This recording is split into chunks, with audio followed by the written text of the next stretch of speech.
जय श्री राम, जय परशुराम, जय महाराणा। मैं आपका भाई विक्की पंडित हरियाणा।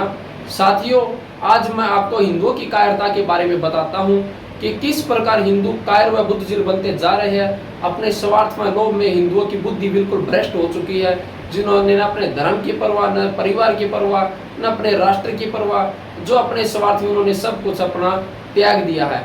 साथियों, इसका ताज़ा उदाहरण मैं आपको अभी फिलहाल बता रहा हूँ। साथियों, मैं हरियाणा के भिवानी जिले के पास एक बहुत बड़े हिंदू बहुल आबादी के गांव में रहता हूं। मेरे गांव की आबादी 7 से 8 हज़ार आबादी है, जिसमें कि 100 के 100% हिंदू है, कोई अधर्मी विधर्मी नहीं रहता।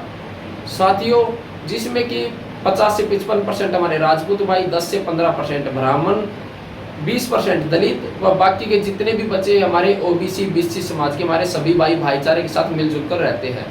साथियों, आखिर हुआ क्या, आज से 10 से 15 साल पहले पश्चिम बंगाल से एक मुस्लिम परिवार आया और आकर हमारे गांव में वह किराए पर रहने लगा। हमारे गांव के लोगों ने उनको किराए पर मकान दे दिया। समय बीतता गया, धीरे धीरे वह हमारे गांव के लोगों में घुल मिलकर रहने लगे और हमारे गांव के लोगों ने भी उनके साथ भाईचारे का संबंध बना लिया। अपने विवाह शादी में उनको निमंत्रण देना, विवाह शादी में बुलाना, उनके भी किसी कार्यक्रम में शामिल होना। जब उनकी ईद आती तो हमारे गांव के लोगों में जिनके साथ उनका भाईचारा था, उनको खीर देना, सविया देना, हमारे भी लोग उनको दिवाली पर मिठाई डब्बा देने लगे। इस प्रकार चलता रहा। पहले एक परिवार आया था, समय बीतता गया, फिर अपने एक भाई साथ में भाई को लेके आए। समय बीतता गया, फिर वे अपने परिवार में किसी अन्य को लेके, ऐसे करते करते 8-10 परिवार को ले आए। अब साथियों, आखिर में हुआ क्या, उन्होंने गाँव में इतने ज़्यादा भाईचारे का संबंध बना लिया। हमने इस चीज़ का विरोध भी किया कि गाँव के कुछ लोगों ने, कुछ दबंग लोग जो अपने आप को बोलते हैं, उन्होंने गांव की पंचायत की भूमि पर कब्जा किया और कब्जा करके मकान तैयार किया। मकान करके उन मुसलमानों का भी पिछले साल 8 लाख में उन्होंने मकान बेच दिया। बात यहीं तक खत्म नहीं होती साथियों, मतलब मेरे गांव में इस्लामीकरण की नींव रखी गई है। मेरे गांव में आज तक कोई मुस्लिम नहीं था। मेरे गांव में मुस्लिम का एक परिवार आके बस गया, उनका आधार कार्ड, राशन कार्ड सब कुछ यहीं का बन गया, वो यहाँ के नागरिक हो गए। अब बात यहीं पर समाप्त नहीं होती। अब धीरे धीरे उन्होंने क्या किया, जहाँ पर मकान लिया था उससे थोड़ा सा आगे चल के एक पंचायत की भूमि पर उन्होंने एक झुग्गी झोपड़ी डाल दी। उस झोपड़ी में वो अपना एक छोटा सा किराने का दुकान चलाने लगे।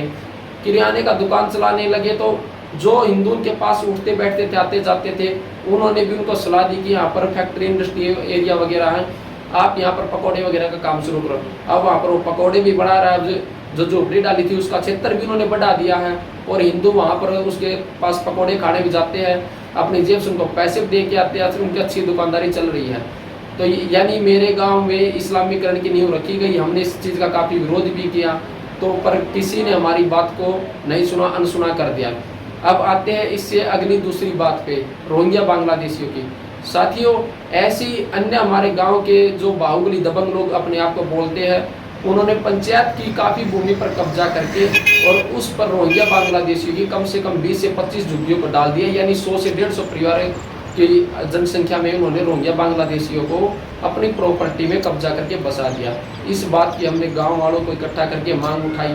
काफ़ी गांव वाले इस बात को समझा, कहा भी कि ये गलत है, पर उनके सामने बोलने की हिम्मत किसी की नहीं हुई। हमने कहा कि आगे हम चलेंगे, आप इकट्ठा, तो ये अकेला मैं कुछ नहीं कर सकता। 8,000 की आबादी में माँ क्या सभी इतने कायर बन चुके हैं, सभी इतने डर रहे उन लोगों से कि कोई आवाज़ उठाने वाला नहीं है। फिर आते सरपंची के चुनाव। जब सरपंची के चुनाव आए तो जो वर्तमान का सरपंच है वह आर्मी से रिटायर्ड है और अच्छा दबंग लोग है। तो हमने उसके सामने मांग रखी। उसने कहा कि जब मैं सरपंच का इलेक्शन होगा, अगर मैं जीतता हूँ तो सबसे पहले यही काम करूँगा। उसको भारी मतों से जिताया। जिताने बाद में हमने अपनी मांग को लेकर उसके सामने गए। उन्होंने कहा कि होगा, समय लगेगा, ऐसे करके वो भी मामला रफा दफा होगा। अब आखिरकार होता क्या है, वो पहले 15 से 20 झुग्गियाँ थी, 100 से 150 परिवार थे। अब साथियों उनकी आबादी बढ़ती जा रही है, 200 के करीब हो गई। अब उन्होंने झुग्गी झोपड़ी और भी आगे तक बढ़ा ली। मैंने अभी भी फिलहाल बांग्लादेश की घटना हुई है, इस घटना पर भी मैंने गाँव के कुछ हमारे साथियों से इस बारे में कहा कि भाई यही वे लोग हैं जो हमारे भाइयों को मार रहे हैं। तो मेरे को क्या जवाब मिलता, अरे पंडित जी तू क्यों चिंता कर रहा है भाई, तू इतनी क्यों भड़क उठा रहा है, यहाँ पर ऐसा नहीं होने वाला है, इनकी इतनी हिम्मत नहीं है यहाँ पर। अगर जिस दिन ये ऐसा यहाँ पर कर देंगे तो अपने गांव से 2000 तलवारें निकल आएंगी इनको ख़त्म करने के लिए। तो वो बोला वो बांग्लादेश है। मैं बोला भाई कभी बांग्लादेश भी हिंदू बहुल सेक्टर था, कभी केरल कश्मीर भी हिंदू बहुल क्षेत्र था। और आप कभी ये समझते हो कि बांग्लादेश वाले हमारे नहीं है? वो जो हिंदू मर रहे हैं ना, उसमें राजपूत भी है, ब्राह्मण भी है, दलित भी है, सभी भाइयों को बराबर लपेटा जा रहा है। जिहादियों के लिए तो हम सब काफिर है। तो यह कहकर मेरी बात को अनसुना कर दिया। अब साथियों, मुझे तकलीफ इस बात की है कि जो रोहिंग्या बांग्लादेशी है वो पूरी दादागिरी के साथ यहाँ पर रहने लगे, कूड़ा बीनते हैं, कचरा बीनते हैं और अपना यहीं पर व्यापार करने लगे। यहाँ पर पक्के परमानेंट हो गए। गांव के चंद गद्दार लोगों ने उनके राशन कार्ड, आधार कार्ड सब बनवा दिए। तो अब बताओ हम क्या करें? अभी मैंने एक भाई से बात किया था कि भाई मुझे यह चीज़ बर्दाश्त नहीं हो रही और नहीं तो कुछ न कुछ कोई गलत हो जाएगा। अभी माननीय हरियाणा के मुख्यमंत्री सैनी साहब से मिलने के लिए एक भाई के द्वारा बात किया है। देखो क्या होता क्या नहीं होता। तो साथियों, कहने का मतलब ये था कि कायरता ये होती है, इस प्रकार से हमारे देश में जो घुसपैठिया उनको बसाया जा रहा है, हिंदू लोगों ने अपने स्वार्थ में उनको बसाया है। अब जैसे मेरे गांव के लोगों ने रोहिंग्या बांग्लादेशियों के अपने पंचायत की भूमि पर कब्जा करके बसाया है, उनसे एक झुग्गी का 1000 से 1500 रुपये किराया ले रहे हैं, यानी 35 से 50 हज़ार रुपये उनके किराया आ रहा है। उनको रुपए से लालच है, न उसको परिवार से मतलब है, न राष्ट्र से मतलब है। हमने इस बात को समझाने की कोशिश की।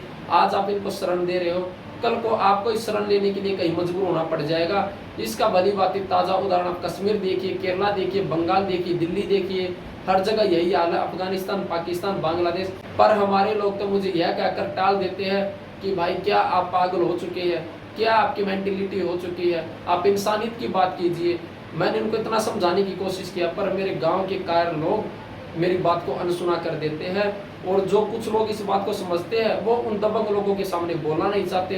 ये आज की वर्तमान परिस्थिति है और ये मेरे गांव की नहीं, हर गांव की, हर शहर की यही कहानी है।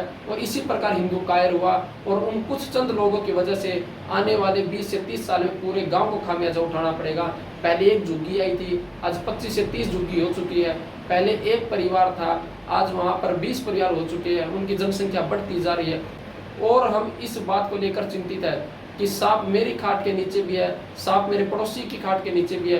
पर मैंने सांप को देख लिया, मेरा पड़ोसी ने सांप को देख के आंख बंद कर लिया, पर मैं चैन से नहीं बैठने वाला हूँ। साथियों, आप भी सभी भाई इसी प्रकार से अगर आपके आसपास घुसपैठ रोहिंग्या कोई कर रहा है तो आप भी अपनी बैठक बनाकर आप उस पर विचार विमर्श कर उनको बाहर निकालने का काम करें। नहीं तो साथियों, वे आस्तीन के सांप आप दूध पिलाओगे और आपको ही डसेंगे।